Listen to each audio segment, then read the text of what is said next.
You know, now that Bayonetta 3 isn't delayed until 2023, this only cements my thoughts on the fall/September Nintendo Direct to set up the first half of 2023.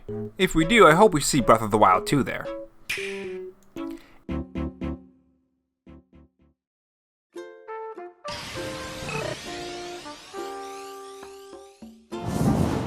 Hey guys, it's Rob here, and welcome back to the RoboChan Show, where we take the gaming news format that channels like Spawnwood or Arlo do, add a dash of animation and some cool editing on top to bring you your gaming news, leaks, and rumors in a fresh new way. If you're new here and want to be kept up on everything gaming, make sure you subscribe to the channel and leave a like if you enjoy the video and dislike if not. In this video, we are going to talk about the new Bayonetta 3 Nintendo news, how this affects Nintendo's way of sharing Nintendo news in the future and in 2023, and we also will be talking about Bandai Namco getting hacked and the strange leak that goes along with it that has a ton of games from Bandai Namco, which on closer inspection, it looks a bit strange, and I'll explain why it looks really strange in the video. If you guys enjoyed this video, leave a like, it helps the video out a lot, and if you want to follow me on Twitter and help me reach my goal of 1,000 followers on Twitter, you can follow me at RoboRob93. Without further delay, let's get to the video. So the Nintendo Switch just keeps on getting better, with more and more Nintendo Switch games being added. The recently announced Persona games, which I can't really wait for, and the Mega Man Battle Network collection as well, which is something I am equally excited for.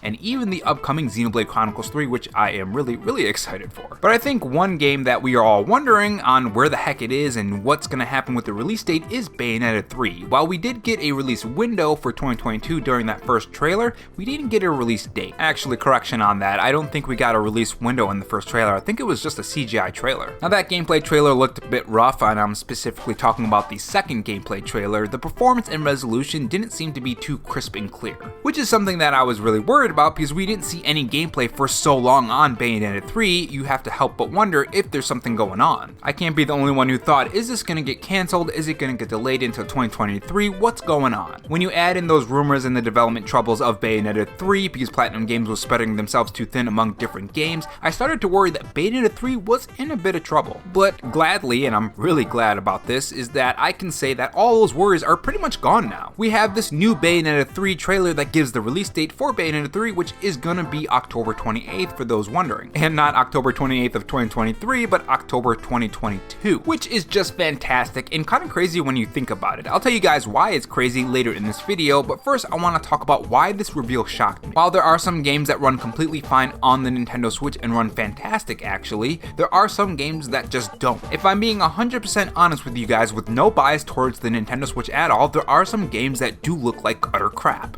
And this is coming from a Nintendo fan, a Nintendo-centric channel, so you know that there's something to that. I'm not saying games like Age Calamity are unplayable and are bad games, it's just that there are times when these games do run bad. Especially when there's a lot of things happening on screen, the Nintendo Switch does struggle. Bayonetta 3 being an action-packed game, I think maybe something like that was going on in the first trailer, but this trailer looks very smooth and runs incredible. Now the first part of the trailer does have CGI cutscenes, so I thought, okay, maybe this is just the cutscenes that are running really great. But no, when it switched to gameplay, it was buttery smooth, which is something that I really wanted to see from this game. When you have an action-packed game and you're doing different combos, and it's very centric on what you're doing to the enemy, like different combos and different abilities and all of these things happening on screen, you want your game to run buttery smooth, right? Like imagine if Age of Calamity run buttery smooth, the gameplay experience would be better. When your game is running smoother, it's better. That's just a fact, and if anyone says, no, I'm fine with choppy frame rates and low resolutions, I think you're kind of lying to yourself. Let's be honest here. And again, this is coming from a Nintendo channel and someone who is a Nintendo fan, so I'm being completely honest with you guys. And I'm very happy that this runs well on the Nintendo Switch.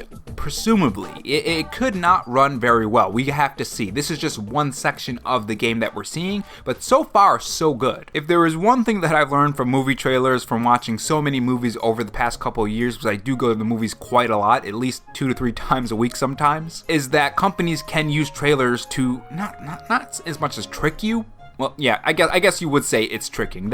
They trick you into thinking that this movie is better than it actually is. And sometimes you're unfortunately disappointed, which can be the same thing for video games. I mean, a prime example is Cyberpunk 2077. But I'm glad to say that I don't expect that to happen to Bayonetta 3, or at least I hope it won't. So far, so good, guys. Now, shifting into the subtopic of the Bayonetta 3 news, what does this mean for a September Nintendo Direct / fall Nintendo Direct? Because remember, we still haven't got that June Nintendo Direct yet, so we're probably not going to get it in July. mid-July, and most likely we're not going to get it up until fall. While I think this does indeed give more evidence towards that fall Nintendo Direct. It's already mid-July, I don't think we're going to get another Nintendo Direct, and even if we do, I don't think it's going to be something that blows our minds. Now the reason why I think this could happen is because Nintendo has yet to set up anything in 2023. Barely, I should say. We do know that Breath of the Wild 2 is coming out in 2023. But now that we know that Bayonetta 3 is in October and it's not going to be delayed until 2023, that kind of gives us a more idea on what Nintendo is doing when they're marketing their games and sharing news with us. Right now we have Xenoblade 3 to look forward to at the end of this month, and we have Splatoon 3 in September and Live Alive in August. I'm pretty sure Live Alive comes out on August 2nd. Correct me in the comment section if I'm wrong on that. We also have Splatoon in September as well, which would be really fun. I've never played a Splatoon game, so that should be a great experience for myself. And of course we got Pokemon in November as well, which is going to be really great to see on what they do with that franchise, and Mario Rabbids Sparks of Hope in October as well, along with Bayonetta 3, which is crazy. There are just so many things that are happening between September and January that it's just kind of insane if you have a PS5 and Xbox Series X, or you just have two systems at the same time, even if you're a PC gamer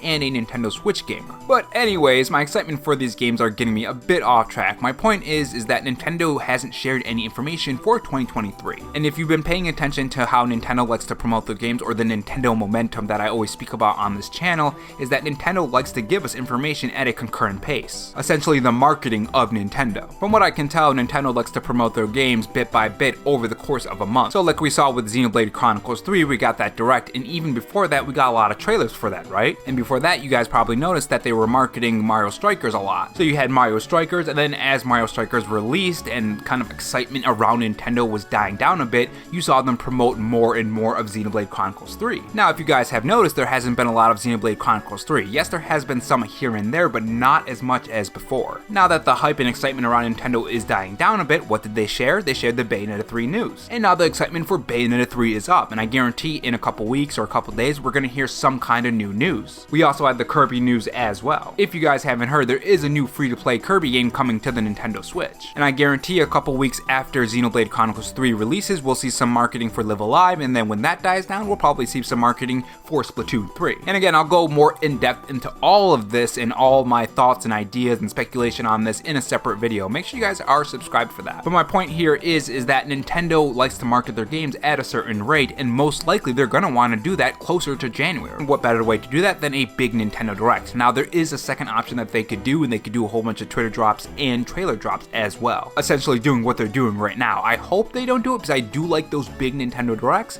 but that could always be an option. And that is all for the subtopic of the Bayonetta 3 news. I know it was a little bit rambly, but I hope you guys enjoyed that part. So we're going to move on to the next topic. So the next topic is on the Bandai Namco leak, which is already looking pretty fake to me. So if you guys haven't heard yet, it was confirmed that Bandai Namco was indeed hacked, and this is what Bandai Namco said. After we confirmed the unauthorized access, we have taken measures such as blocking access to the servers to prevent the damage from spreading. Now since then, there has been this supposed Bandai Namco leak lineup of multiple games and other franchises like Elden Ring, Dragon Ball Z, Tekken, and Armored Core. This would naturally be pretty huge if this were true, and that's if this is true, because I think it's personally fake because there are a lot of holes in this leak. So in Q1 we have Armored Core, Dragon Ball Breakers. Q2 we have Little Nightmares 3, Dragon Ball Z, Fighters Super, and Digimon Cyber Sleuth 2. In Q3 we have Elden Ring, Barbarian of the Badlands, which, okay, that sounds totally real to me, let me tell you. We also have other games on the list like Dragon Ball Xenoverse 3 and other games like Code Vein 2. Now for anyone who knows about fiscal years, it's not exactly how they're trying to explain it in this leak. And what I mean by that is that fiscal year Q1 wouldn't be the 1st of January and then a couple months later you enter Q2. I mean, just quickly search in Google what is fiscal year 2023 start date, and it says October 1st, 2022. Now that is in the US, and I think Japan is actually a little bit different. Yeah, it says in Japan the government's financial year is April 1st to March 31st. And it says, for example, the fiscal year from April 1st, 2022 to March 31st, 2023 is called 2022 Nendo, which is kind of weird, but but you guys know what I mean. It just makes no sense, the dates don't match up, so automatically you can call this fake. But it's not only that, Little Nightmares 2 is a little bit weird as well. Or I mean Little Nightmares 3, it's a little weird, because apparently according to the studio on, I think it was like May 24th, 2022 or something,